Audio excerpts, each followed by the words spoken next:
Hello out there, I'm the oldest nerd. A downer episode of Babylon 5 called Phoenix Rising.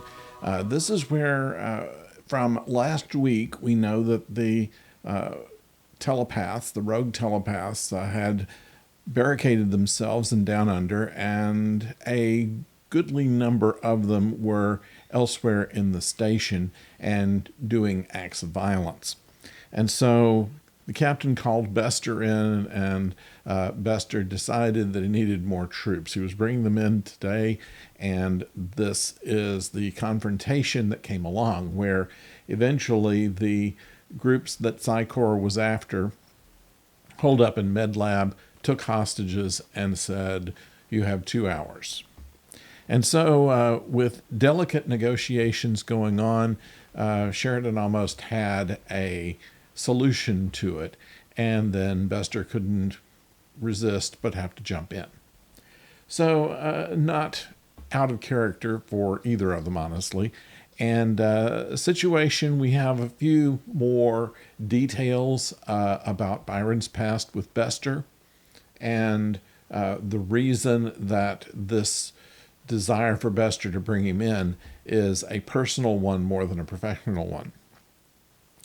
And so with this this episode, we have a multi-layered drama here. We know that nothing's going to happen to Garibaldi and Franklin. We expect that nothing's going to happen to Bester because he has to come back and be his evil self once again. But the other things that are going on, how this is going to settle out. Eventually things are going to have to settle, but how is it going to happen? Is it going to happen by negotiation? Is it going to happen by force? Is it going to be something completely different? And we find that something completely different is what eventually happens, regrettably. So there's maybe half a happy ending on this episode and closer to reality than you find in most hostage-taking TV episodes.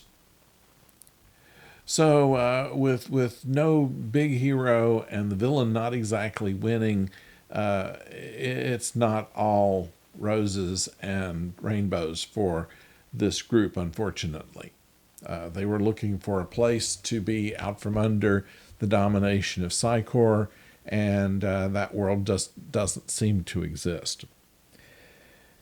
And so we see a little bit more of Sheridan having to deal with his responsibility as president with with Garibaldi, and why he hasn't already killed Bester. That's a decent explanation of why he hasn't. And at the very end, a twist that tells you that Garibaldi has a tendency to fall back into bad habits.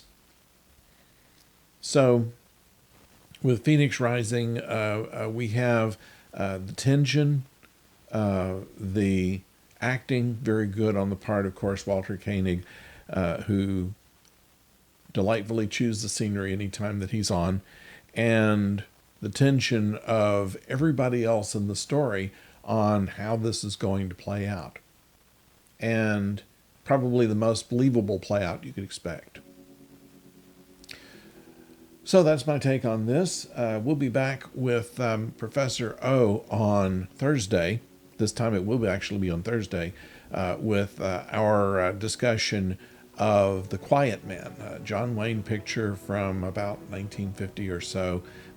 Takes place in Ireland, and it's a delightful film, and we're looking forward to talking to you about it. That's coming up this week. And until we talk to you again, don't go far.